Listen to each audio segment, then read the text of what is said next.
ॐ अस्य श्रीललिता त्रिशतीस्तोत्रमहामन्त्रस्य भगवान् हयग्रीवर्षिः अनुष्टुप् छन्दः श्रीललिता महात्रिपुरसुन्दरी देवता।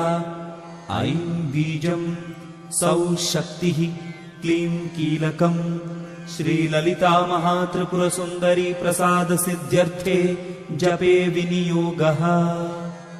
अतिमधुरचापहस्ताम् अपरिमितामोदबाणसौभाग्याम् अरुणामतिशयकरुणाम् अभिनवकुलसुन्दरीम् वन्दे। ॐ